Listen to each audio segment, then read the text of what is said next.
All right, we are back again with 7 Minutes to Win. My name is John. I want to walk you through what we've been dealing with in this parable. Excuse me. There are so many things that we miss out on because we play it safe. Let me read to you this last part of this parable that I think would really highlight where I'm coming from on today, because I want to challenge the notion of playing it safe. That's what we've been dealing with for the last 3 times together, and ultimately I want to bring it home on this. Talking about those talents that will receive the 5, the 2, and the 1. The servant who got the 1,000 talents or $1,000 and chose to bury it in the ground was simply trying to say his reason for it was he wanted to play it safe, and he wanted to give it back to the person because he was a callous leader, because he was calculated and he was cautious. And so he wanted to make sure his master was pleased, and he was ultimately living the standard of life by what he thought his master wanted. Now, it's one thing to be a servant, it's another thing to be a slave, right? And we don't have slaves anymore in this culture that we live in, thank God. But the reality is a lot of our mindsets need to move beyond and understand that being a servant doesn't mean you're a slave. It means that you understand that you live for something greater and someone greater. Being a slave means this is all I know and this is what I do. I do because I'm told. All right, so this is the difference in the mindset here, where he is moving under a whole new level. And the challenge for us is to be able not just to live for ourselves and make sure we do what we're told. No, we're to live creatively. We're to live not cautiously, but we should contemplate life, and there's no question about it, but we should be in a whole new level on our creativity. Now, I don't want to go too far back on that, but I do want to push the envelope forward and read this last part, because this servant, in his aptitude for misunderstanding and misaligned living, simply buried the $1,000 and the 1,000 talents and did not use it. Let me use this $1,000 as a 1,000 talents, right? Our gifting or our abilities and what we have and do not have as individuals, where we were born, how we were brought up, the advantages and advancements we have in life, where we come from, all of those things, our financial background, our economic or social economic standard or settings. All of these things play into who we are, right? Our emotional stabilities, the parents we had or did not have, who we were raised with. All of these things are talents. They need to be seen as advantages, not as disadvantages. A lot of people just simply say, like this slave mindset servant said, that all the world is against me. You're a hard leader. I know you're calculated and I don't want to disappoint you. When you start living like that, you get what you get and you can't pitch a fit. That's what I tell my children. When you are dealing with in a situation where you know what is right and you do not choose to just do that and plus be creative with what is right, you get what you get and you can't pitch a fit. But when you recognize that you live for something and someone greater and your life is built around that, you start to lean forward and lead forward into a whole new existence that provides peace for those who are around you. Let me read this last part because I want to highlight this in our closing moments together. In those last part of that story, it says, take the 1,000 and the $1,000 and give it to the one who risked the most, and get rid of this play it safe attitude, who won't go out on a limb and throw it or throw him into outer darkness. So this master comes back, this leader comes back, sees that nothing has changed with this person who had the 1,000, and he simply says, I can't deal with this. Get rid of this play it safe attitude. And that's what I'm telling you right now. Let me look into your car while you're driving. Hopefully you're not doing it unsafely.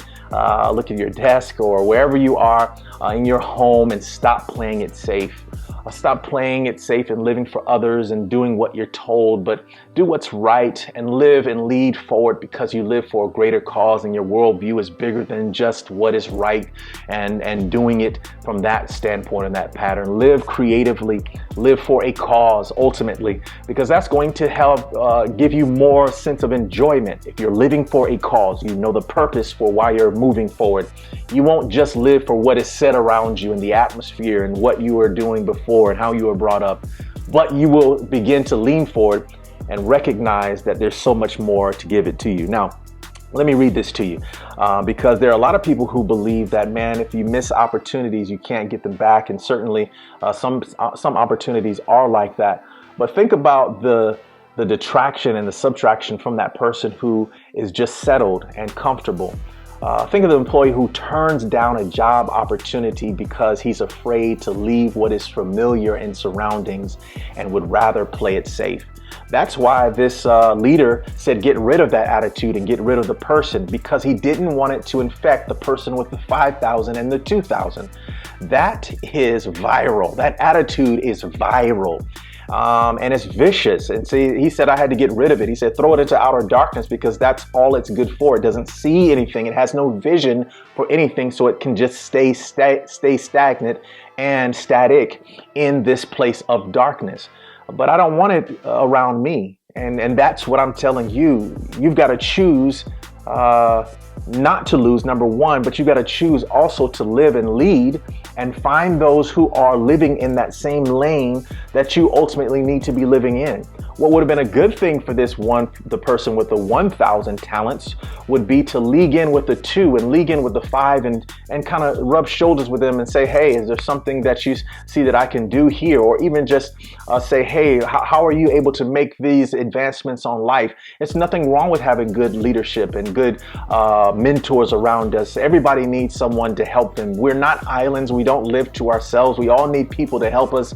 But this play it safe attitude is viral. It's very much like we're dealing with in our atmosphere today, and we've got to get rid of it. So that's what my prayer is for you, that you can get rid of that play it safe and you can throw it into the outer darkness because it has no vision. It has no victory instilled in it.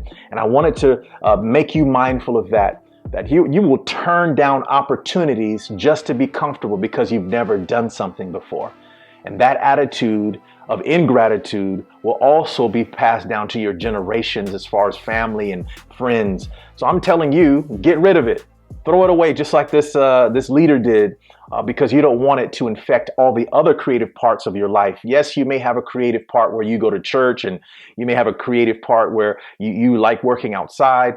But what about where you live or spend most of your time, where you work in the week? Why not turn your workplace into the best place and lead forward in that same vein? Why not have the atmosphere that you always are contained in when you're at your best and you're at most peaceful place? I'm telling you, you can have the atmosphere where you want because you can have that right within you, right? And you've got to stir that gift up. This has been 7 minutes, a little bit more than that, of wins, and 7 minutes to win, I should say. I hope you enjoyed this, and I hope you hear what is crucial now. The crucial point is for us to get this vaccine of victory and the vaccine to win so that we don't shed out this vicious attitude of playing it safe. We can't do it. We now need to be as creative as we possibly can in all areas of our life so we can be going on all cylinders. Again, thank you for tuning in. Next time, we'll see how God leads us, and blessings on you. Make this the best day you possibly can.